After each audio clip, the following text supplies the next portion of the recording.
بسم اللہ الرحمن الرحیم، اللہ کے نام سے جو رحمان اور رحیم ہے۔ الم تر الی الذی حاج ابراہیم فی ربہ ان آتاہ اللہ الملک اذ قال ابراہیم ربی الذی یحیی ویمیت قال انا احیی وامید قال ابراہیم فإن اللہ یأتی بالشمس من المشرق فأت بها من المغرب فبہت الذی کفر واللہ لا یہدی القوم الظالمین۔ کیا تم نے اس شخص کے حال پر غور نہیں کیا جس نے ابراہیم سے جھگڑا کیا تھا؟ جھگڑا اس بات پر کہ ابراہیم کا رب کون ہے، اور اس بنا پر کہ اس شخص کو اللہ نے حکومت دے رکھی تھی۔ جب ابراہیم نے کہا میرا رب وہ ہے جس کے اختیار میں زندگی اور موت ہے، تو اس نے جواب دیا زندگی اور موت میرے اختیار میں ہے۔ ابراہیم نے کہا اچھا، اللہ سورج کو مشرق سے نکالتا ہے، تو ذرا اسے مغرب سے نکال لا۔ یہ سن کر وہ منکر حق ششدر رہ گیا، مگر اللہ ظالموں کو راہ راست نہیں دکھایا کرتا۔ کیا تم نے اس شخص کے حال پر غور نہیں کیا؟ اوپر دعویٰ کیا گیا تھا کہ مومن کا حامی و مددگار اللہ ہوتا ہے، اور وہ اسے تاریکیوں سے روشنی میں نکال لاتا ہے، اور کافر کے مددگار طاغوت ہوتے ہیں، اور وہ اسے روشنی سے تاریکیوں کی طرف کھینچ لے جاتے ہیں۔ اب اسی کی توضیح کے لیے 3 واقعات مثال کے طور پر پیش کیے جا رہے ہیں۔ ان میں سے پہلی مثال ایک ایسے شخص کی ہے جس کے سامنے واضح دلائل کے ساتھ حقیقت پیش کی گئی، اور وہ اس کے سامنے لاجواب بھی ہو گیا، مگر چونکہ اس نے طاغوت کے ہاتھ میں اپنی نکیل دے رکھی تھی، اس لیے وضوح حق کے بعد بھی وہ روشنی میں نہ آیا اور تاریکیوں ہی میں بھٹکتا رہ گیا۔ بعد کی 2 مثالیں 2 ایسے اشخاص کی ہیں جنہوں نے اللہ کا سہارا پکڑا تھا، سو اللہ ان کو تاریکیوں سے اس طرح روشنی میں نکال لایا کہ پردہ غیب میں چھپی ہوئی حقیقتوں تک کا ان کو عینی مشاہدہ کرا دیا۔ جس نے ابراہیم سے جھگڑا کیا تھا، اس شخص سے مراد نمرود ہے، جو حضرت ابراہیم علیہ السلام کے وطن عراق کا بادشاہ تھا۔ جس واقعے کا یہاں ذکر کیا جا رہا ہے اس کی طرف کوئی اشارہ بائبل میں نہیں ہے، مگر تلمود میں یہ پورا واقعہ موجود ہے اور بڑی حد تک قرآن کے مطابق ہے۔ اس میں بتایا گیا ہے کہ حضرت ابراہیم علیہ السلام کا باپ نمرود کے ہاں سلطنت کے سب سے بڑے عہدیدار یعنی chief officer of the state کا منصب رکھتا تھا۔ حضرت ابراہیم علیہ السلام نے جب کھلم کھلا شرک کی مخالفت اور توحید کی تبلیغ شروع کی اور بت خانے میں گھس کر بتوں کو توڑ ڈالا، تو ان کے باپ نے خود ان کا مقدمہ بادشاہ کے دربار میں پیش کیا، اور پھر وہ گفتگو ہوئی جو یہاں بیان کی گئی ہے، اور اس بنا پر کہ اس شخص کو اللہ نے حکومت دے رکھی تھی۔ یعنی اس جھگڑنے میں جو بات مابہن نزاع تھی وہ یہ تھی کہ ابراہیم اپنا رب کس کو مانتے ہیں، اور یہ نزاع اس وجہ سے پیدا ہوئی تھی کہ اس جھگڑنے والے شخص یعنی نمرود کو خدا نے حکومت عطا کر رکھی تھی۔ ان 2 فقروں میں جھگڑے کی نوعیت کی طرف جو اشارہ کیا گیا ہے اس کو سمجھنے کے لیے حسب ذیل حقیقتوں پر نگاہ رہنی ضروری ہے۔ 1، قدیم ترین زمانے سے آج تک تمام مشرک سوسائٹیوں کی یہ مشترک خصوصیت رہی ہے کہ وہ اللہ تعالیٰ کو رب الارباب اور خدائے خدائیگان کی حیثیت سے تو مانتے ہیں، مگر صرف اسی کو رب اور تنہا اسی کو خدا اور معبود نہیں مانتے۔ 2، خدائی کو مشرکین نے ہمیشہ 2 حصوں میں تقسیم کیا ہے، ایک فوق الفطری یعنی سپر نیچرل خدائی جو سلسلہ اسباب پر حکمران ہے اور جس کی طرف انسان اپنی حاجات اور مشکلات میں دستگیری کے لیے رجوع کرتا ہے۔ اس خدائی میں وہ اللہ تعالیٰ کے ساتھ ارواح اور فرشتوں اور جنوں اور سیاروں اور دوسری بہت سی ہستیوں کو شریک ٹھہراتے ہیں، ان سے دعائیں مانگتے ہیں، ان کے سامنے مراسم پرستش بجا لاتے ہیں اور ان کے آستانوں پر نظر و نیاز پیش کرتے ہیں۔ دوسری تمدنی اور سیاسی معاملات کی خدائی یعنی حاکمیت، جو قوانین حیات مقرر کرنے کی مجاز اور اطاعت امر کی مستحق ہو، اور جسے دنیاوی معاملات میں فرمانروائی کے مطلق اختیارات حاصل ہوں۔ اس دوسری قسم کی خدائی کو دنیا کے تمام مشرکین نے قریب ہر زمانے میں اللہ تعالیٰ سے سلب کر کے یا اس کے ساتھ شاہی خاندانوں اور مذہبی پروہتوں اور سوسائٹی کے اگلے پچھلے بڑوں میں تقسیم کر دیا ہے۔ اکثر شاہی خاندان اسی دوسرے معنی میں خدائی کے مدعی ہوئے ہیں، اور اسے مستحکم کرنے کے لیے انہوں نے بالعموم پہلے مانی والی خداؤں کی اولاد ہونے کا دعویٰ کیا ہے، اور مذہبی طبقے اس معاملے میں ان کے ساتھ شریک سازش رہے ہیں۔ 3، نمرود کا دعویٰ خدائی بھی اسی دوسری قسم کا تھا۔ وہ اللہ تعالیٰ کے وجود کا منکر نہ تھا۔ اس کا دعویٰ یہ نہیں تھا کہ زمین و آسمان کا خالق اور کائنات کا مدبر وہ خود ہے۔ اس کا کہنا یہ نہیں تھا کہ اسباب عالم کے پورے سلسلے پر اسی کی حکومت چل رہی ہے، بلکہ اسے دعویٰ اس امر کا تھا کہ اس ملک عراق کا اور اس کے باشندوں کا حاکم مطلق میں ہوں، میری زبان قانون ہے، میرے اوپر کوئی بالا تر اقتدار نہیں ہے جس کے سامنے میں جواب دہ ہوں، اور عراق کا ہر وہ باشندہ باغی و غدار ہے جو اس حیثیت سے مجھے اپنا رب نہ مانے یا میرے سوا کسی اور کو رب تسلیم کرے۔ 4، ابراہیم علیہ السلام نے جب کہا کہ میں صرف ایک رب العالمین ہی کو خدا اور معبود اور رب مانتا ہوں اور اس کے سوا سب کی خدائی اور ربوبیت کا قطعی طور پر منکر ہوں، تو سوال صرف یہی پیدا نہیں ہوا کہ قومی مذہب اور مذہبی معبودوں کے بارے میں ان کا یہ نیا عقیدہ کہاں تک قابل برداشت ہے، بلکہ یہ سوال بھی اٹھ کھڑا ہوا کہ قومی ریاست اور اس کے مرکزی اقتدار پر اس عقیدے کی جو زد پڑتی ہے اسے کیوں کر نظر انداز کیا جا سکتا ہے۔ یہی وجہ ہے کہ حضرت ابراہیم علیہ السلام جرم بغاوت کے الزام میں نمرود کے سامنے پیش کیے گئے۔ یہ سن کر وہ منکر حق ششدر رہ گیا۔ اگرچہ حضرت ابراہیم علیہ السلام کے پہلے فقرے ہی سے یہ بات واضح ہو چکی تھی کہ رب اللہ کے سوا کوئی دوسرا نہیں ہو سکتا، تاہم نمرود اس کا جواب ڈھٹائی سے دے گیا، لیکن دوسرے فقرے کے بعد اس کے لیے مزید ڈھٹائی سے کچھ کہنا مشکل ہو گیا۔ وہ خود بھی جانتا تھا کہ آفتاب و مہتاب اسی خدا کے زیر فرمان ہے جس کو ابراہیم علیہ السلام نے رب مانا ہے۔ پھر وہ کہتا تو آخر کیا کہتا، مگر اس طرح جو حقیقت اس کے سامنے بے نقاب ہو رہی تھی اس کو تسلیم کر لینے کے معنی اپنی مطلق العنان فرماروائی سے دستبردار ہو جانے کے تھے، جس کے لیے اس کے نفس کا طاغوت تیار نہ تھا، لہذا وہ صرف ششدر ہی ہو کر رہ گیا، خود پرستی کی تاریکی سے نکل کر حق پرستی کی روشنی میں نہ آیا۔ اگر اس طاغوت کے بجائے اس نے خدا کو اپنا ولی و مددگار بنایا ہوتا تو اس کے لیے حضرت ابراہیم علیہ السلام کی اس تبلیغ کے بعد راہ راست کھل جاتی۔ تلمود کا بیان ہے کہ اس کے بعد اس بادشاہ کے حکم سے حضرت ابراہیم علیہ السلام قید کر دیے گئے، 10 روز تک وہ جیل میں رہے۔ پھر بادشاہ کی کونسل نے ان کو زندہ جلانے کا فیصلہ کیا اور ان کے آگ میں پھینکے جانے کا وہ واقعہ پیش آیا جو سورہ انبیاء رکوع 5، العنکبوت رکوع 2، 3 اور الصافات رکوع 4 میں بیان ہوا ہے۔ أَوْ كَالَّذِي مَرَّ عَلَى قَرْيَةٍ وَهِيَ خَاوِيَةٌ عَلَى عُرُوشِهَا قَالَ أَنَّىٰ يُحْيِي هَٰذِهِ اللَّهُ بَعْدَ مَوْتِهَا فَأَمَاتَهُ اللَّهُ 100 عَامٍ ثُمَّ بَعَثَهُ قَالَ كَمْ لَبِثْتَ قَالَ لَبِثْتُ يَوْمًا أَوْ بَعْضَ يَوْمٍ قال بل لبثت 100 عام فانظر إلى طعامك وشرابك لم يتسنه وانظر إلى حمارك ولنجعلك آية للناس وانظر إلى العظام كيف ننشزها ثم نكسوها لحما فَلَمَّا تَبَيَّنَ لَهُ قَالَ أَعْلَمُ أَنَّ اللَّهَ عَلَى كُلِّ شَيْءٍ قَدِيرٌ۔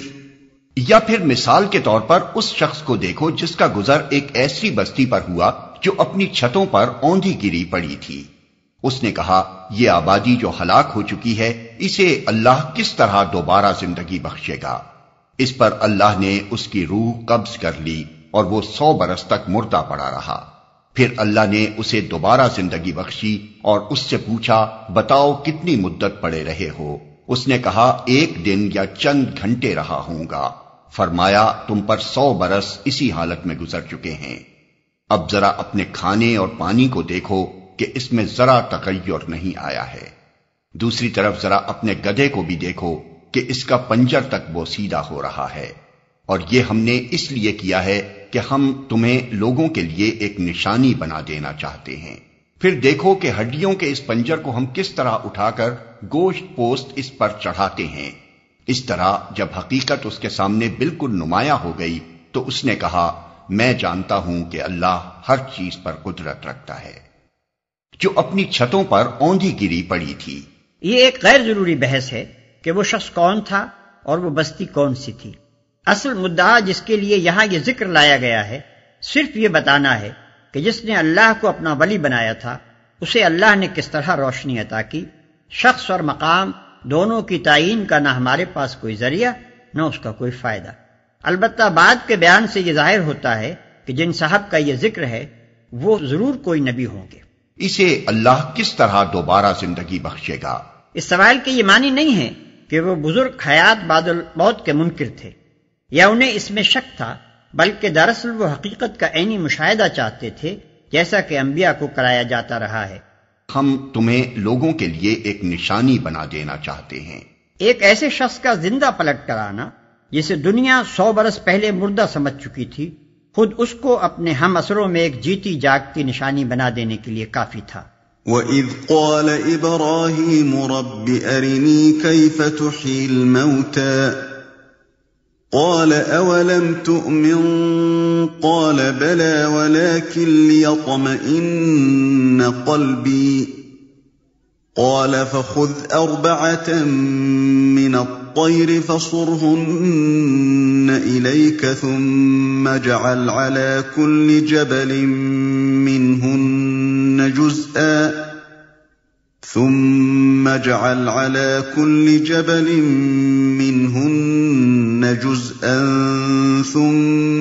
ادْعُهُنَّ يَأْتِينَكَ سَعْيًا وَاعْلَمْ أَنَّ اللَّهَ عَزِيزٌ حَكِيمٌ۔ اور وہ واقعہ بھی پیش نظر رہے جب ابراہیم نے کہا تھا، میرے مالک مجھے دکھا دے تو مردوں کو کیسے زندہ کرتا ہے۔ فرمایا، کیا تو ایمان نہیں رکھتا؟ اس نے عرض کیا، ایمان تو رکھتا ہوں مگر دل کا اطمینان درکار ہے۔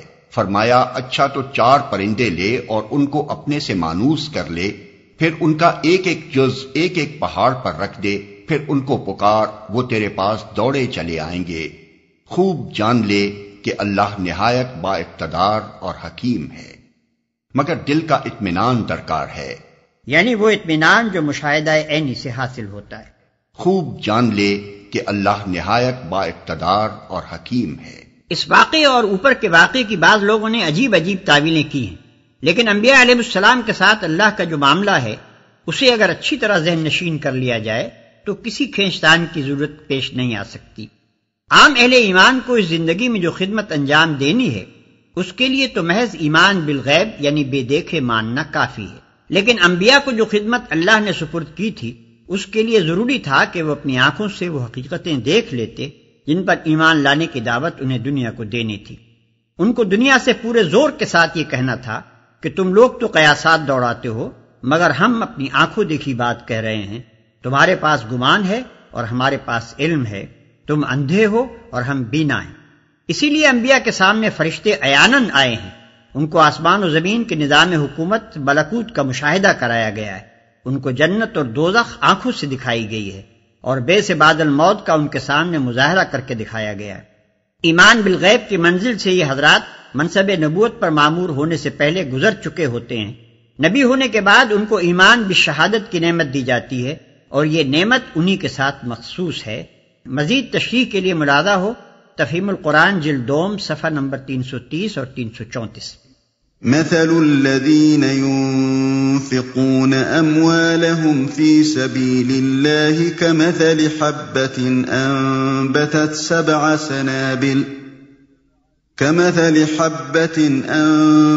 7 سنابل في كل سنبلة 100 حبة والله يضاعف لمن يشاء واللہ واسع علیم۔ جو لوگ اپنے مال اللہ کی راہ میں صرف کرتے ہیں ان کے خرچ کی مثال ایسی ہے جیسے ایک دانہ بویا جائے اور اس میں سے 7 بالیں نکلیں اور ہر بال میں 100 دانے ہوں۔ اسی طرح اللہ جس کے عمل کو چاہتا ہے افزونی عطا فرماتا ہے، وہ فراخ دست بھی ہے اور علیم بھی۔ جو لوگ اب پھر سلسلہ کلام اسی مضمون کی طرف عود کرتا ہے جو رکوع 32 میں چھیڑا گیا تھا۔ اس تقریر کی ابتدا میں اہل ایمان کو دعوت دی گئی تھی کہ جس مقصد عظیم پر تم ایمان لائے ہو اس کی خاطر جان و مال کی قربانیاں برداشت کرو۔ مگر کوئی گروہ جب تک کہ اس کا معاشی نقطہ نظر بالکل ہی تبدیل نہ ہو جائے اس بات پر آمادہ نہیں کیا جا سکتا کہ وہ اپنی ذاتی یا قومی اغراض سے بالاتر ہو کر محض ایک اعلیٰ درجے کے اخلاقی مقصد کی خاطر اپنا مال بے دریغ صرف کرنے لگے۔ مادہ پرست لوگ جو پیسہ کمانے کے لیے جیتے ہوں اور پیسے پر جان دیتے ہوں اور جن کی نگاہ ہر وقت نفع و نقصان کی میزان ہی پر جمی رہتی ہو، کبھی اس قابل نہیں ہو سکتے کہ مقاصد عالیہ کے لیے کچھ کر سکیں۔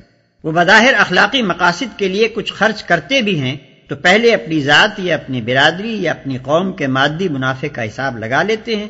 اس ذہنیت کے ساتھ اس دین کی راہ پر انسان ایک قدم بھی نہیں چل سکتا جس کا مطالبہ یہ ہے کہ دنیاوی فائدے اور نقصان سے بے پرواہ ہو کر محض اللہ کا کلمہ بلند کرنے کے لیے اپنا وقت، اپنی قوتیں اور اپنی کمائیاں خرچ کرو۔ ایسے مسلک کی پیروی کے لیے تو دوسری ہی قسم کے اخلاقیات درکار ہیں۔ اس کے لیے نظر کی وسعت، حوصلے کی فراخی، دل کی کشادگی اور سب سے بڑھ کر خالص خدا طلبی کی ضرورت ہے، اور اجتماعی زندگی کے نظام میں ایسی تبدیلی کی ضرورت ہے کہ افراد کے اندر مادہ پرستانہ اخلاقیات کے بجائے یہ اخلاقی اوصاف نشو و نما پائیں۔ چنانچہ یہاں سے مسلسل 3 رکوعوں تک اسی ذہنیت کی تخلیق کے لیے ہدایات دی گئی ہیں۔ اپنے مال اللہ کی راہ میں صرف کرتے ہیں۔ مال کا خرچ خواہ اپنی ضروریات کی تکمیل میں ہو، یا اپنے بال بچوں کا پیٹ پالنے میں، یا اپنے اعزاء و اقربا کی خبرگیری میں، یا محتاجوں کی اعانت میں، یا رفاع عام کے کاموں میں، یا اشاعت دین اور جہاد کے مقاصد میں، بہرحال اگر وہ قانون الہی کے مطابق ہو اور خالص خدا کی رضا کے لیے ہو تو اس کا شمار اللہ ہی کی راہ میں ہوگا۔ وہ فراخ دست بھی ہے اور علیم بھی، یعنی جس قدر خلوص اور جتنے گہرے جذبے کے ساتھ انسان اللہ کی راہ میں مال خرچ کرے گا اتنا ہی اللہ کی طرف سے اس کا اجر زیادہ ہوگا۔ جو خدا ایک دانے میں اتنی برکت دیتا ہے کہ اس سے 700 دانے اگ سکتے ہیں، اس کے لیے کچھ مشکل نہیں کہ تمہاری خیرات کو بھی اسی طرح نشو و نما بخشے اور 1 روپے کے خرچ کو اتنی ترقی دے کہ اس کا اجر 700 گنا ہو کر تمہاری طرف پلٹے۔ اس حقیقت کو بیان کرنے کے بعد اللہ کی 2 صفات ارشاد فرمائی گئی ہیں۔ ایک یہ کہ وہ فراخ دست ہے، اس کا ہاتھ تنگ نہیں ہے کہ تمہارا عمل فی الواقع جتنی ترقی اور جتنے اجر کا مستحق ہو وہ نہ دے سکے۔ دوسرے یہ کہ وہ علیم ہے، بے خبر نہیں ہے کہ جو کچھ تم خرچ کرتے ہو اور جس جذبے سے کرتے ہو اس سے وہ ناواقف رہ جائے اور تمہارا اجر مارا جائے۔ الذين ينفقون أموالهم في سبيل الله ثم لا يتبعون ما أنفقوا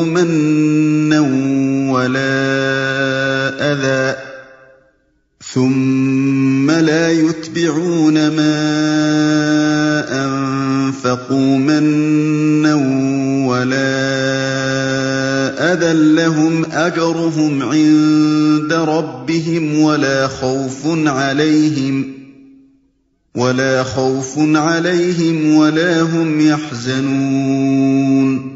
جو لوگ اپنے مال اللہ کی راہ میں خرچ کرتے ہیں اور خرچ کر کے پھر احسان نہیں جتاتے، نہ دکھ دیتے ہیں، ان کا اجر ان کے رب کے پاس ہے اور ان کے لیے کسی رنج اور خوف کا موقع نہیں۔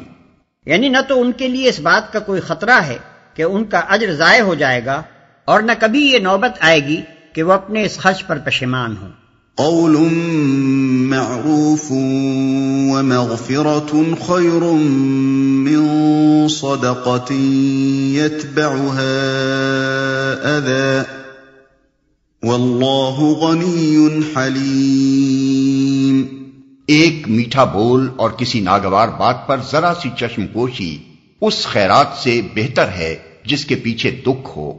اللہ بے نیاز ہے اور بردباری اس کی صفت ہے۔ اس ایک فقرے میں 2 باتیں ارشاد ہوئی ہیں۔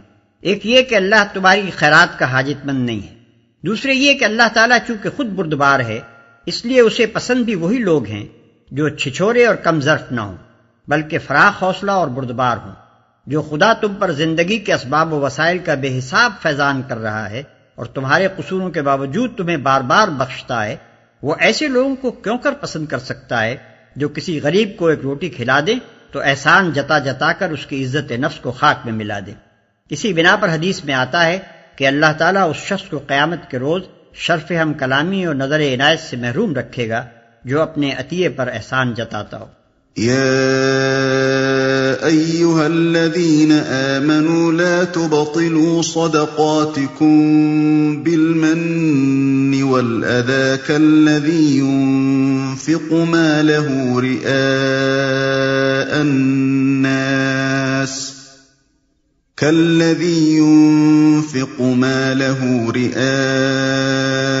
الناس ولا يؤمن بالله واليوم الآخر فمثله كمثل صفوان عليه تراب فأصابه وابل فتركه صلدا لا يقدرون على شيء مما كسبوا والله لا يهدي القوم الكافرين۔ اے ایمان لانے والو، اپنے صدقات کو احسان جتا کر اور دکھ دے کر اس شخص کی طرح خاک میں نہ ملا دو جو اپنا مال محض لوگوں کے دکھانے کو خرچ کرتا ہے اور نہ اللہ پر ایمان رکھتا ہے نہ آخرت پر۔ اس کے خرچ کی مثال ایسی ہے جیسے ایک چٹان تھی جس پر مٹی کی تہ جمی ہوئی تھی، اس پر جب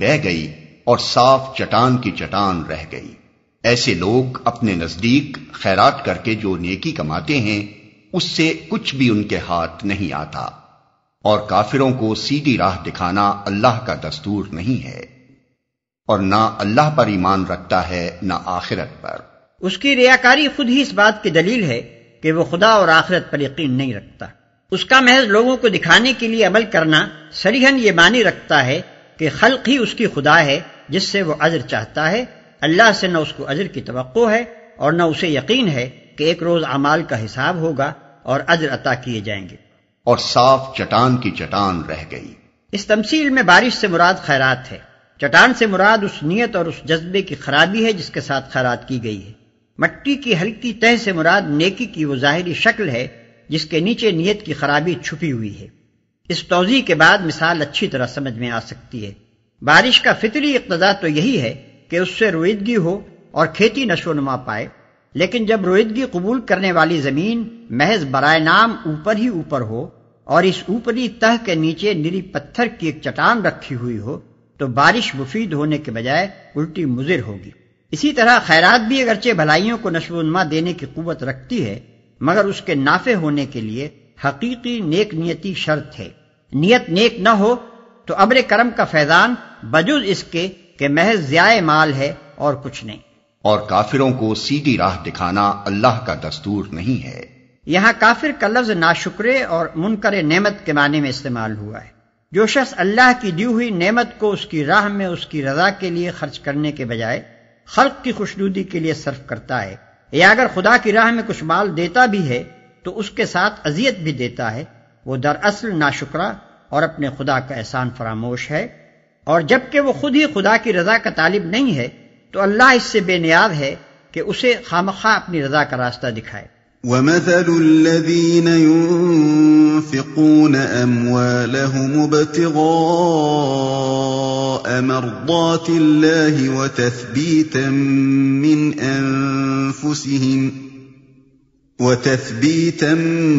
مِّنْ أَنفُسِهِمْ كَمَثَلِ جَنَّةٍ بِرَبْوَةٍ أَصَابَهَا وَابِلٌ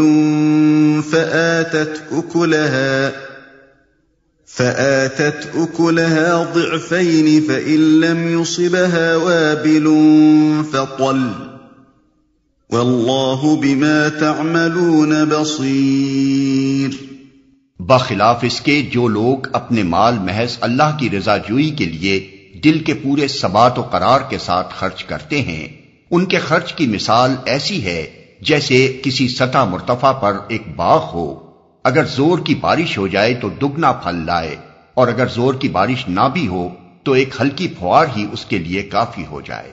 تم جو کچھ کرتے ہو سب اللہ کی نظر میں ہے، تو ایک ہلکی پھوار ہی اس کے لیے کافی ہو جائے۔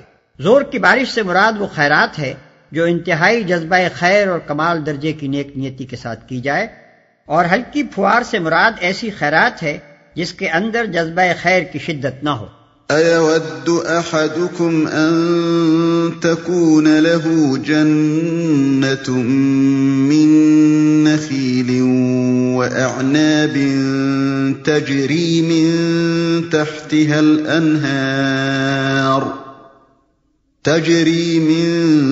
تحتها الأنهار له فيها من كل الثمرات وأصابه الكبر وله ذرية ضعفاء فأصابها إعصار فيه نار فاحترقت كذلك يبين الله لكم الآيات لعلكم تتفكرون۔ کیا تم میں سے کوئی یہ پسند کرتا ہے کہ اس کے پاس ایک ہرا بھرا باغ ہو، نہروں سے سیراب، کھجوروں اور انگوروں اور ہر قسم کے پھلوں سے لدا ہوا، اور وہ عین اس وقت ایک تیز بگولے کی زد میں آ کر جھلس جائے جبکہ وہ خود بوڑھا ہو اور اس کے کم سن بچے ابھی کسی لائق نہ ہوں؟ اس طرح اللہ اپنی باتیں تمہارے سامنے بیان کرتا ہے، شاید کہ تم غور و فکر کرو۔ جبکہ وہ خود بوڑھا ہو اور اس کے کم سن بچے ابھی کسی لائق نہ ہوں۔ یعنی اگر تم یہ پسند نہیں کرتے کہ تمہاری عمر بھر کی کمائی ایک ایسے نازک موقع پر تباہ ہو جائے جبکہ تم اس سے فائدہ اٹھانے کے سب سے زیادہ محتاج ہو اور اثر نو کمائی کرنے کا موقع بھی نہ رہا ہو، تو یہ بات تم کیسے پسند کر رہے ہو کہ دنیا میں مدت العمر کام کرنے کے بعد آخرت کی زندگی میں تم اس طرح قدم رکھو کہ وہاں پہنچ کر یکایک تمہیں معلوم ہو کہ تمہارا پورا کارنامہ حیات یہاں کوئی قیمت نہیں رکھتا، جو کچھ تم نے دنیا کے لیے کمایا تھا وہ دنیا ہی میں رہ گیا، آخرت کے لیے کچھ کما کر لائے ہی نہیں کہ یہاں اس کے پھل کھا سکو، وہاں تمہیں اس کا کوئی موقع نہ ملے گا کہ از سر نو اب آخرت کے لیے کمائی کرو۔ آخرت کے لیے کام کرنے کا جو کچھ بھی موقع ہے اسی دنیا میں ہے۔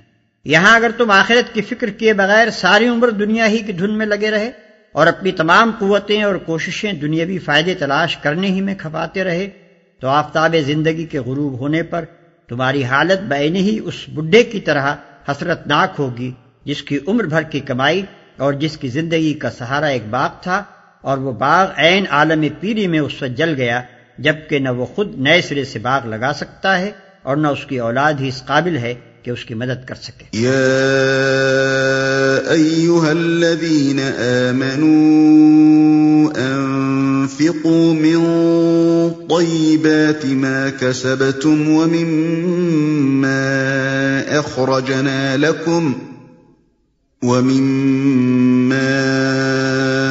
اخرجنا لكم من الأرض ولا تيمموا الخبيث منه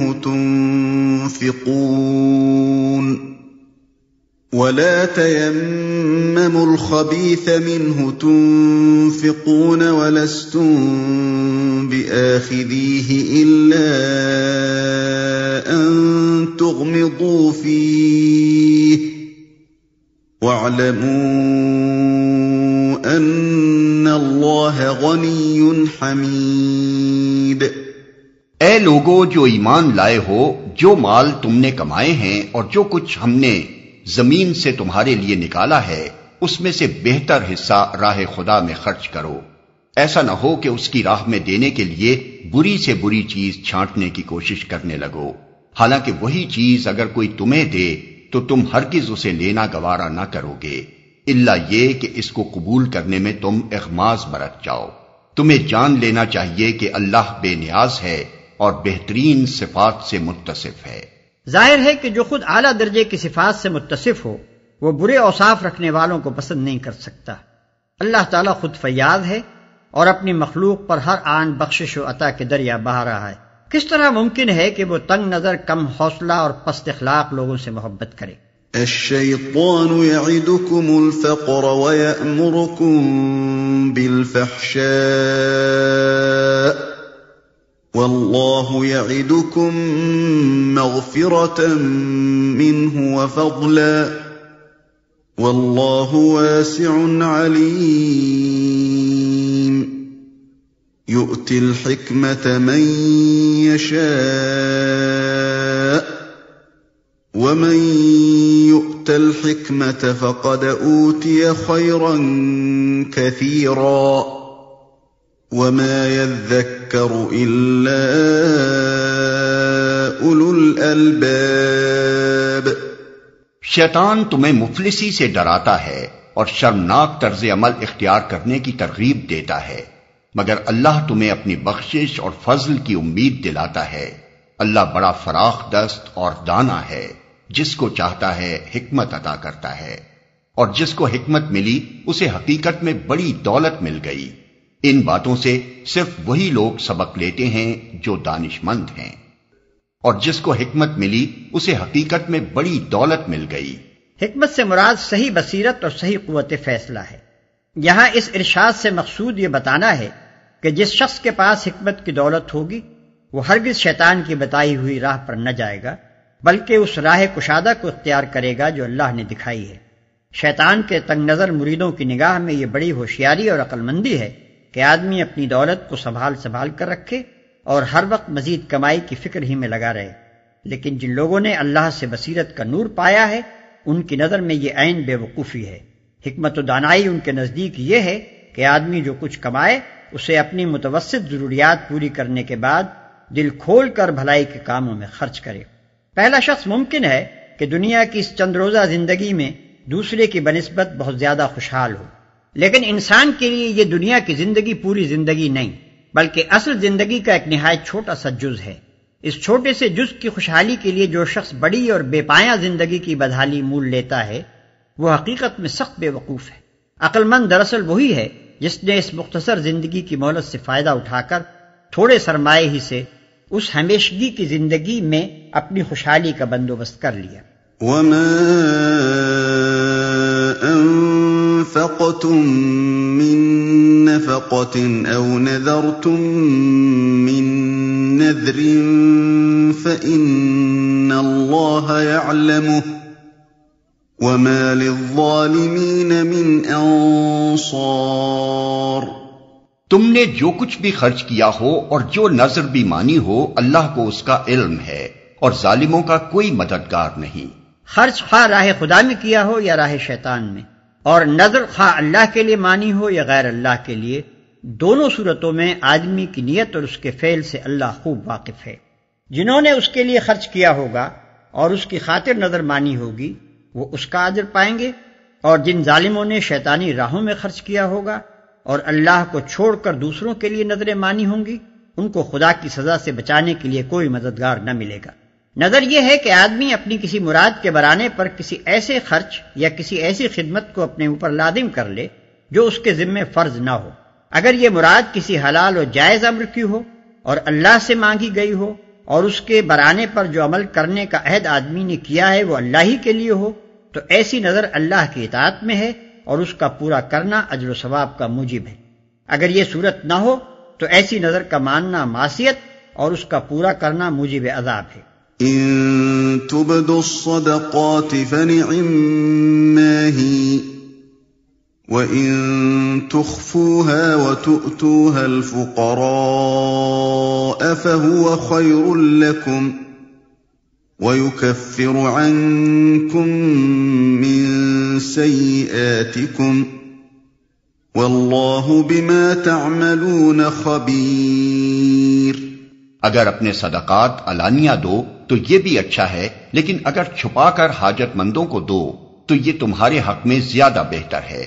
تمہاری بہت سی برائیاں اس طرز عمل سے محو ہو جاتی ہیں، اور جو کچھ تم کرتے ہو اللہ کو بہرحال اس کی خبر ہے۔ لیکن اگر چھپا کر حاجت مندوں کو دو تو یہ تمہارے حق میں زیادہ بہتر ہے۔ جو صدقہ فرض ہو اس کو علانیہ دینا افضل ہے، اور جو صدقہ فرض کے ماسوا ہو اس کا اخفا زیادہ بہتر ہے۔ یہی اصول تمام اعمال کے لیے ہے کہ فرائض کا علانیہ انجام دینا فضیلت رکھتا ہے اور نوافل کو چھپا کر کرنا اولا ہے۔ تمہاری بہت سی برائیاں اس طرز عمل سے محو ہو جاتی ہیں، یعنی چھپا کر نیکیاں کرنے سے آدمی کے نفس و اخلاق کی مسلسل اصلاح ہوتی چلی جاتی ہے، اس کے اوصاف حمیدہ خوب نشو و نما پاتے ہیں، اس کی بری صفات رفتہ رفتہ مٹ جاتی ہیں، اور یہی چیز اس کو اللہ کے یہاں اتنا مقبول بنا دیتی ہے کہ جو تھوڑے بہت گناہ اس کے نامہ اعمال میں ہوتے بھی ہیں انہیں اس کی خوبیوں پر نظر کرتے ہوئے اللہ تعالیٰ معاف فرما دیتا ہے۔ ليس عليك هداهم ولكن الله يهدي من يشاء وما تنفقوا من خير فلأنفسكم وما تنفقون إلا ابتغاء وجه الله وما تنفقوا من خير يوفى إليكم وأنتم لا تظلمون۔ لوگوں کو ہدایت بخش دینے کی ذمہ داری تم پر نہیں ہے، ہدایت تو اللہ ہی جسے چاہتا ہے بخشتا ہے، اور خیرات میں جو مال تم خرچ کرتے ہو وہ تمہارے اپنے لیے بھلا ہے، آخر تم اسی لیے تو خرچ کرتے ہو کہ اللہ کی رضا حاصل ہو، تو جو کچھ مال تم خیرات میں خرچ کرو گے اس کا پورا پورا اجر تمہیں دیا جائے گا اور تمہاری حق تلفی ہرگز نہ ہوگی۔ ابتدا میں مسلمان اپنے غیر مسلم رشتہ داروں اور عام غیر مسلم اہل حاجت کی مدد کرنے میں تعامل کرتے تھے۔ ان کا خیال یہ تھا کہ صرف مسلمان حاجت مندوں ہی کی مدد کرنا انفاق فی سبیل اللہ ہے۔ اس آیت میں ان کی یہ غلط فہمی دور کی گئی ہے۔ ارشاد الہی کا مطلب یہ ہے کہ ان لوگوں کے دلوں میں ہدایت اتار دینے کی ذمہ داری تم پر نہیں ہے، تم حق بات پہنچا کر اپنی ذمہ داری سے سبکدوش ہو چکے، ابھی اللہ کے اختیار میں ہے کہ ان کو بصیرت کا نور عطا کرے یا نہ کرے۔ رہا دنیاوی مال و متاع سے ان کی حاجتیں پوری کرنا، تو اس میں تم محض اس وجہ سے تعامل نہ کرو کہ انہوں نے ہدایت قبول نہیں کی ہے۔ اللہ کی رضا کے لیے جس حاجت مند انسان کی بھی مدد کرو گے اس کا اجر اللہ تمہیں دے گا۔ للفقراء الذين احصروا في سبيل الله لا يستطيعون ضربا في الارض يحسبهم الجاهل اغنياء من التعفف تعرفهم بسيماهم لا يسألون الناس إلحافا وما تنفقوا من خير فإن الله به عليم۔ خاص طور پر مدد کے مستحق وہ تنگ دست لوگ ہیں جو اللہ کے کام میں ایسے گھر گئے ہیں کہ اپنی ذاتی کسب معاش کے لیے زمین میں کوئی دوڑ دھوپ نہیں کر سکتے۔ ان کی خودداری دیکھ کر ناواقف آدمی گمان کرتا ہے کہ یہ خوشحال ہیں۔ تم ان کے چہروں سے ان کی اندرونی حالت پہچان سکتے ہو، مگر وہ ایسے لوگ نہیں ہیں کہ لوگوں کے پیچھے پڑ کر کچھ مانگیں۔ ان کی اعانت میں جو کچھ مال تم خرچ کرو گے وہ اللہ سے پوشیدہ نہ رہے گا۔ اس گروہ سے مراد وہ لوگ ہیں جو خدا کے دین کی خدمت میں اپنے آپ کو ہمتاً وقف کر دیتے ہیں اور سارا وقت دینی خدمات میں صرف کر دینے کی وجہ سے اس قابل نہیں رہتے کہ اپنی معاش پیدا کرنے کے لیے کوئی جدوجہد کر سکیں۔ نبی صلی اللہ علیہ وسلم کے زمانے میں اس قسم کے رضاکاروں کا ایک مستقل گروہ تھا جو تاریخ میں اصحاب صفہ کے نام سے مشہور ہے۔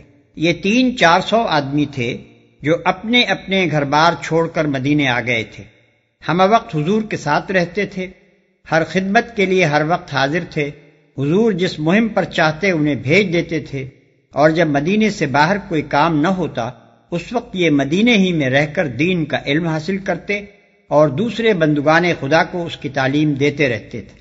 چونکہ یہ لوگ پورا وقت دینے والے کارکن تھے اور اپنی ضروریات فراہم کرنے کے لیے اپنے ذاتی وسائل نہ رکھتے تھے، اس لیے اللہ تعالی نے عام مسلمانوں کو توجہ دلائی کہ خاص طور پر ان کی مدد کرنا انفاق فی سبیل اللہ کا بہترین مصرف ہے۔